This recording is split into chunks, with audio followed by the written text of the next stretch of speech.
新春スペシャルジブリ大好き留学生パート2。 Bonjour、フランス出身オリビエです。你好、中国出身のソ・ジャクカンです。Привет、ウクライナ出身のイゴールです。よろしくお願いします。前回に引き続き今日もジブリについて皆さんに話していただきたいんですけれども、いや前回なんとみんなの一番好きなアニメどれですかって作品どれですかって聞いたら、なんと3人とも千と千尋の神隠しが一番好きだということになっていました。他の作品はもちろん好きですが、でも千と千尋がたくさん見ました。はい、私もです。やっぱりみんなね、千と千尋大好きですから何回も見てますね。はい、じゃあ今日はね、そんなジブリの愛を溢れんばかりのジブリの愛をですね、またここでたくさんお話聞かせてもらえたらなと思います。じゃあパート2もよろしくお願いします。よろしくお願いします。前回はみんながその千と千尋の神隠しを好きですよっていう理由を聞いていったんですけど、今日はね、好きなキャラクター、一番好きなキャラクターを教えてほしいなと思います。ホワイトボード今回も用意しましたので、はい、じゃあちょっと書いてみてください。自分が好きなキャラクターね。じゃあ皆さんもう準備できましたね。いきますよ、3、2、1、どうぞ。おー、かわいい。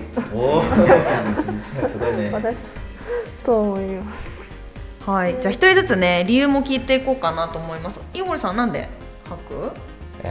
彼は、千尋はたくさんの場所でサポートしました。危ないのところは助けました。あと純粋のキャラクターだと思います。なるほどね。やっぱりね、千尋は危険なね冒険の中でたくさんこう危ない目に遭うけど、その度に助けに来てくれるヒーローみたいなところが、森さん的にはかっこいいなと思いますか？堀部さんは？はい、私は顔なしです。とっても複雑なキャラクターだから、なんか話ずに欲しいものを伝える。なんかまず優しいと思ったけど悪い面も出てきて、なんか人間と関係の時になんか欲深くになって、でも千尋の影でも一度優しくなっている。なんかとてもなんか複雑なキャラクターの魅力的です。そうですね。やっぱりシンプルじゃないっていうところがさっきからね、前回からオリベイさんはすごく着眼点があるかなと思います。じゃあソウさんはどうですか？ボーは湯婆婆の子供です。主人公じゃないですが、とても可愛いのキャラクターと思います。最初はとても泣き虫ような赤ちゃんですが、千尋と一緒に旅行に行きました。あとで大きな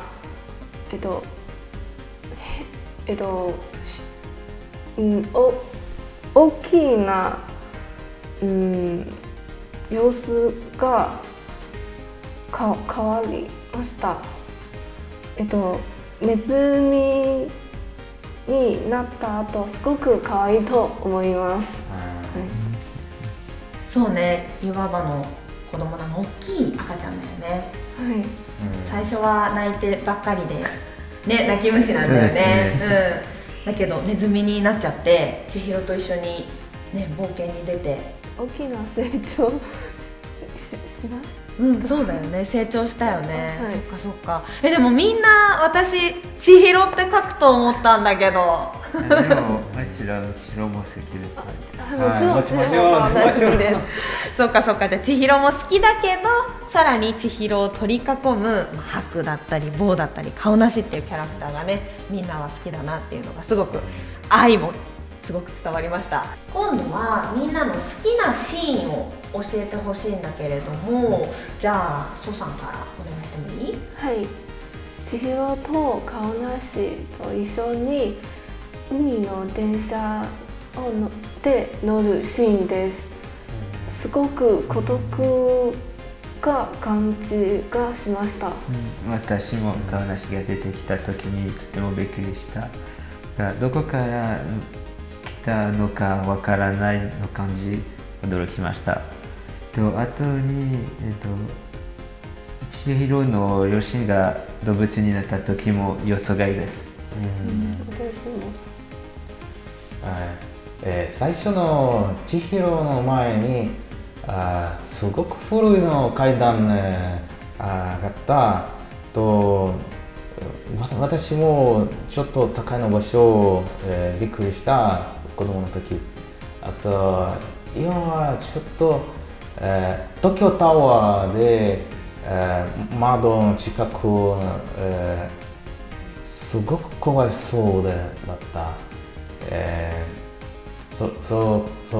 この場所は危ないね、思った。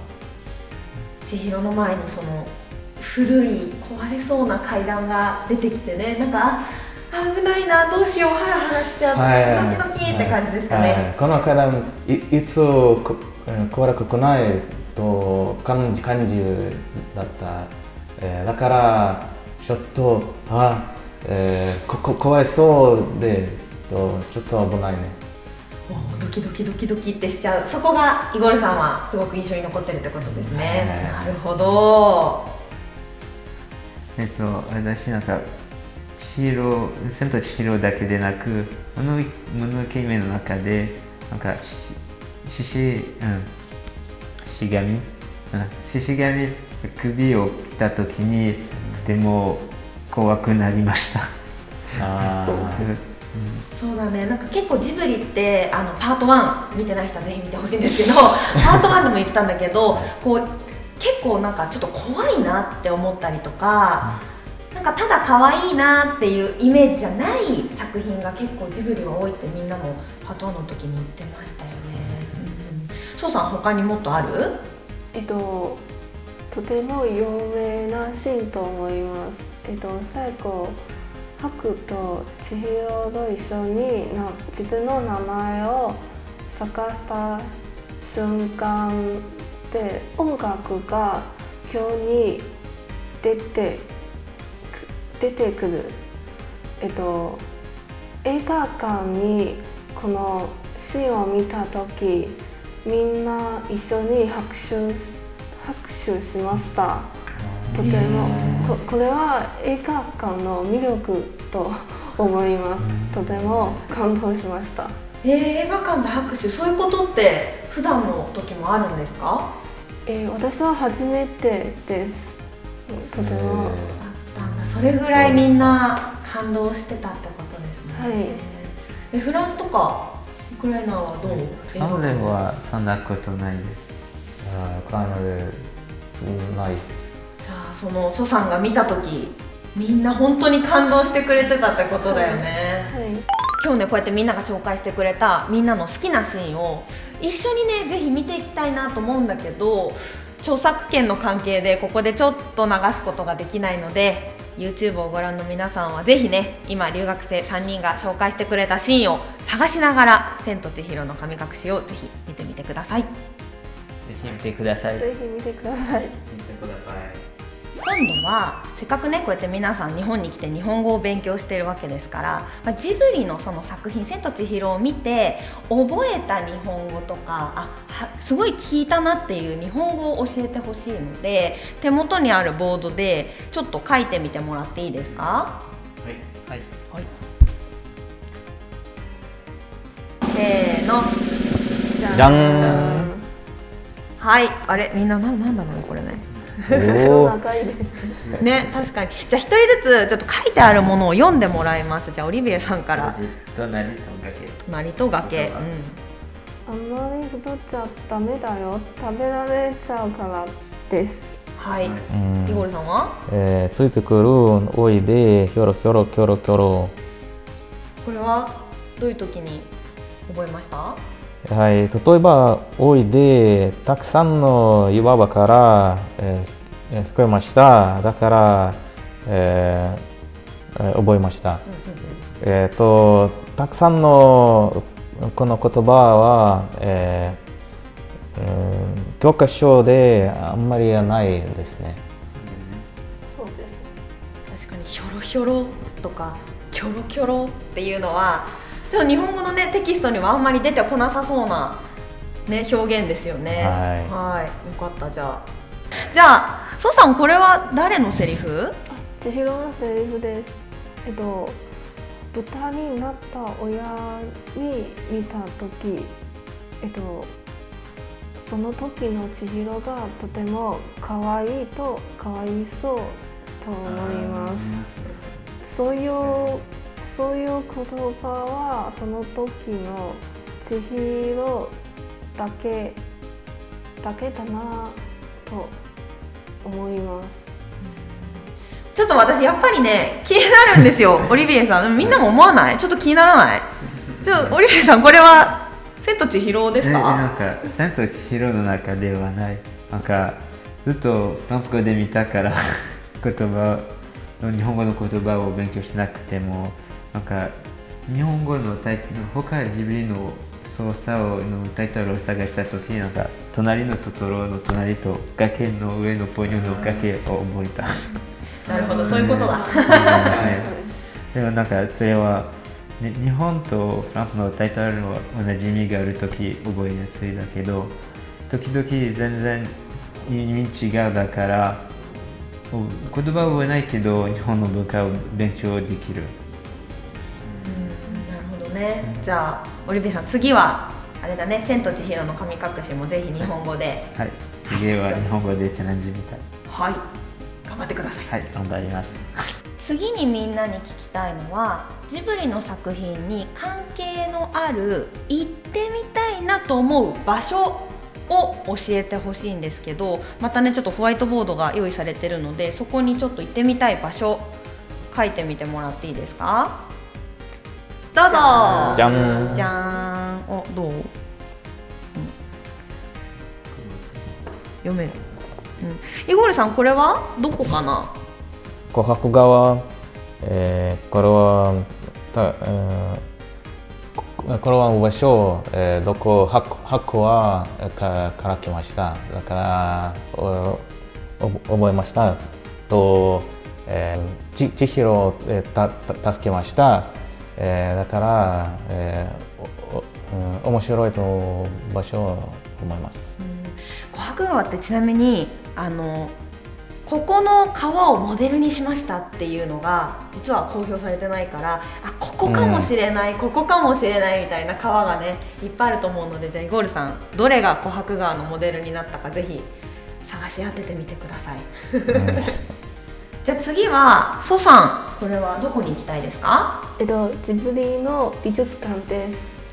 実は日本に来るからずっとジブリの美術館に行きたいですですが、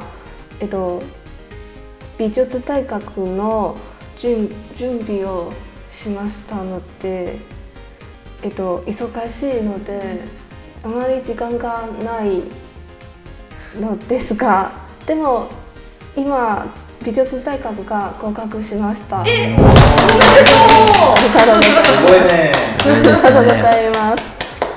だから今時間がたくさんあります。今勉強しなくても大丈夫と思いますので、来月ジブリの美術館に行きたいと思います。日本に来てからずっと我慢してたんだ。行きたいけどでも我慢と思って大学の準備してた。でも素晴らしいね。はい、すごいです。合格おめでとう。ありがとうございます。来月じゃあジブリの美術館楽しんできてください。はい。じゃあ最後ちょっとオリビエさん、それどこですか？石山館と訳します。石山館は千と千尋の温泉のモデルと言われたから行きたいです。で、屋久島はもののけ姫の島だからその場所も行きたいですね。なるほどね。みんなねそれぞれ違うところに行きたいですってね、ね行けるといいね。しばらくしたら、ぜひ行った時には感想を教えてください。はい、はいはい、ではいよいよ最後の質問になるんですけれども、この YouTube もしかしたらジブリの方が見てるかもしれないですよね。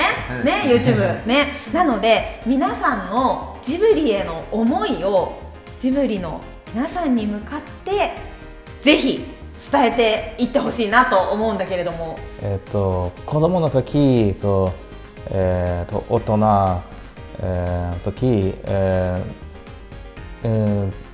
戦闘の1キロ後でなんて面白いんだ、アニメは、と思った。だから、後で、日本語を、勉強したいの気持ち、上がった。日本に来ました。今は、楽しい気持ちあります。ジブリありがとうございます。はい、ジブリありがとう。日本語の勉強にもね役立ってますね。じゃあ次、オリビエさん。はい、じゃあジブリは最高だ。なんか千と千尋の神隠しの前と後があります。ジブリありがとうございます。シンプルに感謝の気持ちを伝えていただきました。じゃあソさん最後にどうぞ。小さいからずっとジブリの作品を見た。ジブリにきっかけで自分を絵を好きになった。将来は絵本を作りたいです。ジブリみたいなそういう人の心を癒して感動してそういうストーリーを作りたいです。ジブリが大好きです。ジブリありがとうございます。はい、素晴らしい。もう皆さんの思いがもう愛にあふれている。届いたでしょうか、ジブリの皆さん。ぜひこうやってね留学生、日本の文化とか日本の伝統だったりとかに興味を持つきっかけって皆さんそれぞれなんですけれども、やっぱり日本のアニメの力、ジブリの力ってものすごく強いなと今回私は皆さんのと一緒に話をしていてねすごく感じました。この YouTube を見ている皆さんもですねアニメを見てジブリを見て日本って面白そうだなとか日本語勉強してみたいななんて思う人がいるかもしれないですね。まだまだねちょっと話し足りないよっていう部分があると思うんですけれども、今回はここまでとなります。はい、ありがとうございました。ありがとうございました。このね YouTube を見ていて、日本語を勉強したいなとか、日本に興味を持ったよっていう人がいたらね、ぜひTLS そういう学生がたくさん集まっている場所なので、楽しみにしてもらえたらなと思います。はい、それではね2回にわたって、お届けしてきましたジブリ大好き留学生のコーナーですが、ここまでとなります。皆さん3人ともね今日はありがとうございました。ありがとうございました。 YouTube を見ている皆さんもありがとうございました。ありがとうございました。またねー。またねー。